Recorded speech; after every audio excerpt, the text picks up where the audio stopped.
Hey guys, my name's DocJade, and welcome to episode 3 of Krastorio. Last time we discovered this patch of raw rare metals, so today we'll work on claiming it for our own. Running a belt that far would probably annoy a few of you, so I'll start researching trains and grab some ammo. And there's trains! Might as well research fluid wagons while we're at it. Rails are a tad simpler now, only taking these steel beams and stone. No more iron sticks.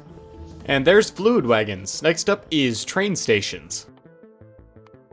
Since I'm not mass producing rails at the moment, I'll just hand feed the stone. Even though I don't need them yet, I'll also research rail signals. I'm not sure how many rails I'll need to get there, but definitely a lot more than 138. Whatever, starting early never hurt anyone. Except Jeffrey Dahmer. After grabbing some steel to build a train and a wagon, we can start working on the drop-off station.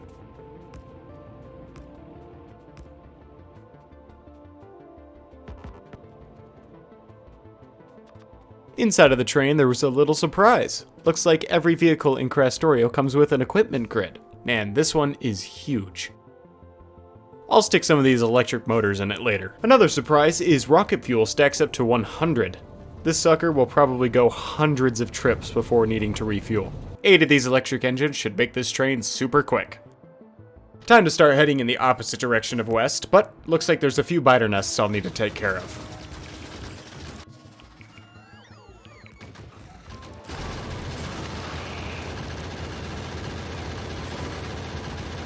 These worms sure do seem a lot more tanky than before. Definitely a lot scarier to deal with. As we continue to head northwestern, we come across another biter nest, but don't worry. I shall let the blood of John Moses Browning flow through my veins as I hand-build a sniper rifle. Unfortunately, I still needed to run back to the base to make more ammo. After resupplying, I can now take out the nests and worms from a distance, but it's pretty slow. As cool as the new weapons are, turret creeping with fish spam just seems to work the best until very late game. Now that the train is fully charged, the acceleration is nuts.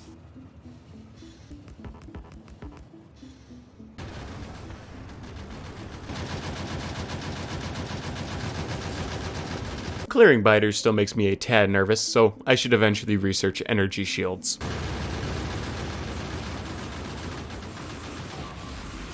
I pushed a little bit too aggressively. Let's get out of here.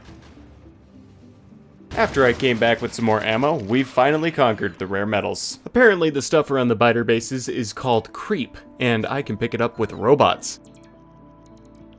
But after reading the in-game tips, it turns out I can pick it up with Alt-C. Time to build a pickup station. I don't have enough materials to set up mining yet, so I'll come back later. Some people may say that I'm addicted to handcrafting, and that may be true, but it is nice to take a little breather and plan out what I want to do next while I wait. I think right now is a good time to take a little detour and set up military tech cards. The first thing I want to research with those cards is energy shields, so I'll cue that now. Time to set up the cards, but I got distracted by the surplus of bricks in my inventory. Also, it looks like you can use 2 loaders in a row for very fast loading and unloading from chests. Neat. Setting up military tech cards isn't too hard, but it sure is a lot of fun to try to get all these things off the bus. I don't think I'll need biomass on the bus, so I'll just hand feed it. I need the biomass to make these biter research data cards, which is a nice intermediate step. I like it. We'll get the military cards soon, so I'll belt them to the labs. But how? Belt weaving. And there we go, military tech cards. Now that that subplot is over, we can get back to the rare metal mine.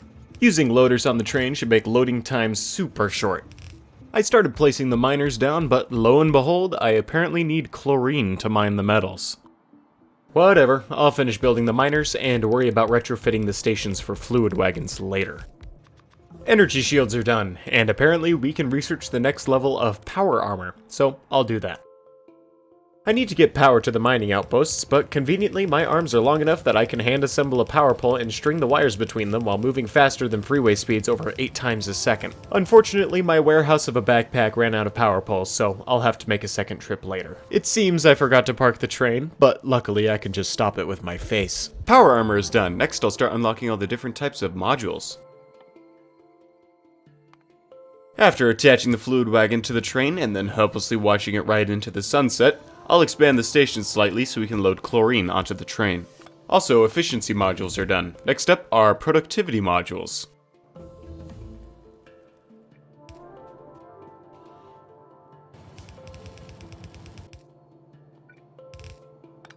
I'm missing a few power poles. Come on, man.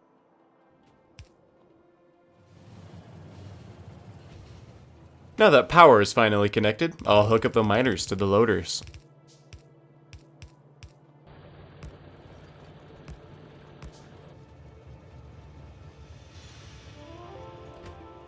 Now we can bring the ore back to base, unload it, wash it, then smelt it. Our balance of chlorine to hydrogen isn't quite right anymore, so I'll have to use some circuit conditions to burn off the excess hydrogen. I'm super grateful that the wires don't require green circuits to make. This is how it should be in vanilla, honestly. 2 steel furnaces isn't going to cut it long term, so how about 6? Now I just need to snake the metals over to the bus. I was making the bus a tad longer and ran out of belts, so it's time to channel my inner American and drive 500 feet to get some more. That mining outpost creates a lot more pollution than I thought it would. We should probably do something about that. Oh, and I forgot to do speed modules, so there they are. We're actually getting surprisingly close to launching a rocket, but luckily there's a lot more to this mod after the rocket. I don't feel like putting air filters on the train or running a belt of them all the way over to the mining outposts, so I'll just build a ton of trees. This definitely isn't a long-term solution, but it'll help for now. But this nest is still a bit too close for my liking.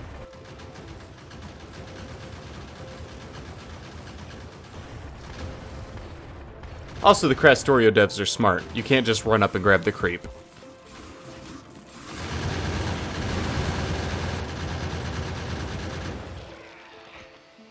There was also a little tiny nest just south of the miners.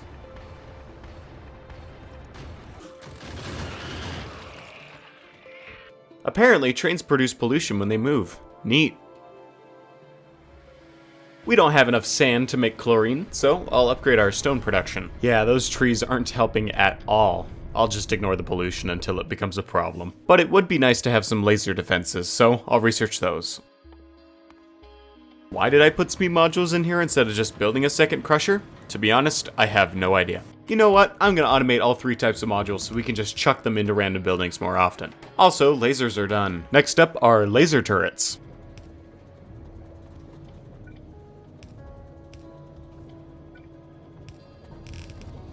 And there we go, fully automated modules. I kept putting off building a mall, but now I think it's finally time to just bite the bullet and do it. Although I will be building it with cargo wagons just for fun. Cargo wagon malls can take a little bit to set up, but I think they're actually pretty cool. Now I just need to figure out how to get the items into the wagon. After a slight mix of sushi, spaghetti, and circuit conditions, we can now automatically load in iron and copper plates. Oh, and green circuits. Now we have automatic inserters, except for the stack inserters, which we just researched. I'll also set up assembler assembly.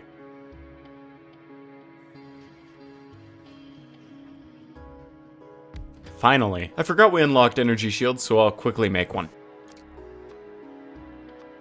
I'm not sure how much it'll help, but it's nice to have regardless. Our iron patch is slowly starting to run out. We're gonna have to find a new one soon, but not quite yet. It's time to start working on utility tech cards, but first we need to set up blue circuits and low density structure. I'll do blue circuits first. I've had this shelter building in my inventory for the entire game, and I never realized it has a massive storage capacity. Oh well, it really isn't that useful right now, but I'll keep it in mind.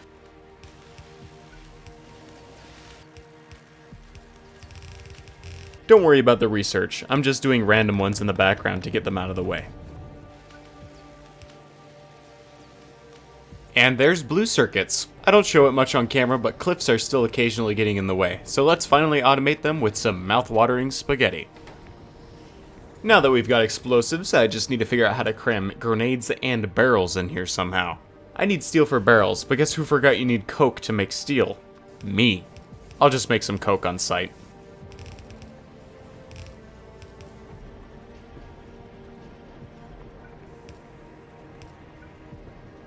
Okay, now we just need grenades, and luckily they fit in here quite nicely. Now we have fully automated cliff explosives. Back to that tech card, let's start working on low density structure.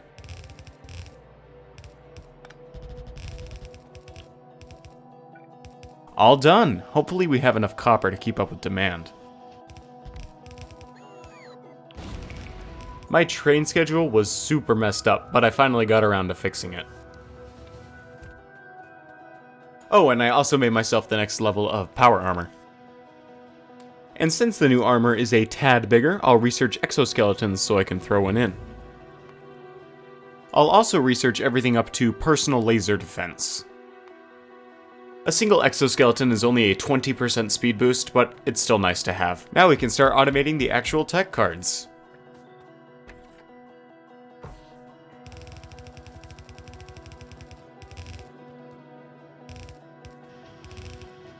And there we go! Slight problem, we can't use these tech cards in our current labs, so we need to upgrade them all to advanced labs. But we can't use the basic tech cards in the advanced labs, so before we upgrade all of them, I'll research everything that requires the basic tech cards in the background.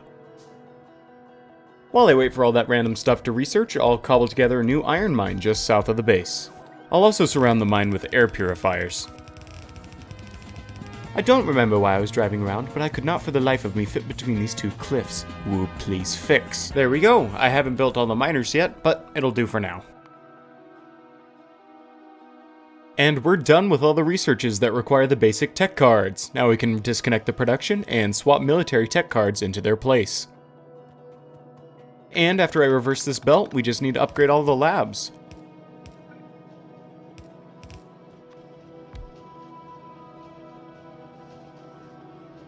Making 41 of these new labs is not fast. Crafting them took a while. Let's take some of them for a spin. In this case, quite literally.